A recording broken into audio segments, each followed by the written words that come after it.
Hello viewers, আশা করি সকলে ভালো আছেন। আজকের এই ভিডিওতে আমি আপনাদের সাথে স্ট্রিং স্লাইসিং বিষয়টি নিয়ে আলোচনা করব। স্লাইসিং অর্থ হচ্ছে কাটা বা কর্তন করা। আমরা চাইলে স্ট্রিং এর মধ্যে থেকে কোনো একটি নির্দিষ্ট অংশ কেটে সেটি আমাদের প্রোগ্রামে ব্যবহার করতে পারি।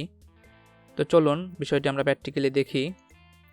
আমাদের কাছে একটি নর্মাল প্রোগ্রাম আছে। এটি রান করলে আমাদের ঠিকঠাক আউটপুট দেখাচ্ছে।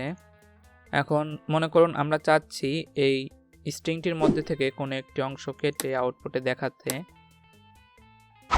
এজন্য আমাদের ইন্ডেক্স নাম্বার ব্যবহার করতে হবে। এখানে ইন্ডেক্স 0 থেকে শুরু হয়। এখানে এইচ এর ইন্ডেক্স 0, ই এর ইন্ডেক্স 1, এল এর ইন্ডেক্স 2, এরপরের ইন্ডেক্স 3, এরপরে 4, এরপরে 5, এভাবে ইন্ডেক্সগুলো চলতে থাকে এবং বিপরীত ক্রমে ইন্ডেক্সগুলো -1 থেকে শুরু হয়, অর্থাৎ সর্বশেষ ক্যারেক্টারটির ইন্ডেক্স -1, তার আগের ক্যারেক্টারটির ইন্ডেক্স -2, এভাবে চলতে থাকে। তো এই ইন্ডেক্স নাম্বার ব্যবহার করে কোনো ক্যারেক্টারকে অ্যাক্সেস করার জন্য আমাদের থার্ড ব্র্যাকেট অর্থাৎ স্কোয়ার ব্র্যাকেট ব্যবহার করতে হবে এবং এর মধ্যে আমাদের ইন্ডেক্স নাম্বার দিতে হবে। আমি ধরুন ইন্ডেক্স দিলাম 0। এটি রান করার পরে আউটপুটে আমাদের প্রথম ক্যারেক্টারটি দেখা যাবে। এরপরে 1 দিলে আমাদের দ্বিতীয় ক্যারেক্টারটি দেখা যাবে। এভাবে ইন্ডেক্স নাম্বার ব্যবহার করে স্ট্রিং স্লাইস করা যায়। স্ট্রিং স্লাইসিংয়ের আরও বেশ কিছু উপায় রয়েছে, তো চলুন দেখা যাক সেগুলো কি।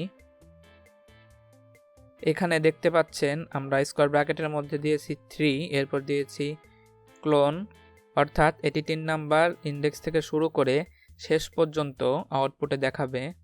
এরপরে আমরা ব্যবহার করেছি 3 ক্লোন 8, অর্থাৎ এটি 3 নাম্বার ইন্ডেক্স থেকে শুরু করে 8 নাম্বার ইন্ডেক্সের আগ পর্যন্ত আউটপুটে দেখাবে।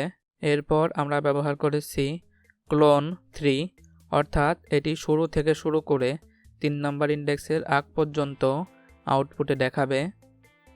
এরপর আমরা ব্যবহার করেছি -1, এটি ব্যবহার করার কারণে আমাদের সর্বশেষ ক্যারেক্টারটি আউটপুটে দেখাবে। এরপর ব্যবহার করেছি -5 ক্লোন, অর্থাৎ এটি সর্বশেষ 5টি ক্যারেক্টার আউটপুটে দেখাবে। এরপর ব্যবহার করেছি ক্লোন -5, অর্থাৎ এটি সর্বশেষ 5টি ক্যারেক্টার বাদ দিয়ে আগের সম্পূর্ণ স্ট্রিংটি আউটপুটে দেখাবে। স্ট্রিংয়ের মধ্যে আমাদের কাঙ্ক্ষিত ইন্ডেক্স না পেলে এরর দেখাবে আউটপুটে। যেমন ধরুন আমরা এখানে ইন্ডেক্স নাম্বার 1 2 3 দিচ্ছি। এটি রান করার পরে আউটপুটে আমাদের এরর দেখাবে, কারণ এখানে বলে দিয়েছে string index out of range, অর্থাৎ আমরা যেই ইন্ডেক্স নাম্বার দিয়েছি তা আমাদের স্ট্রিংয়ে খুঁজে পাওয়া যায়নি। আশা করি স্ট্রিং স্লাইসিংয়ের বিষয়টি আপনারা বুঝতে পেরেছেন।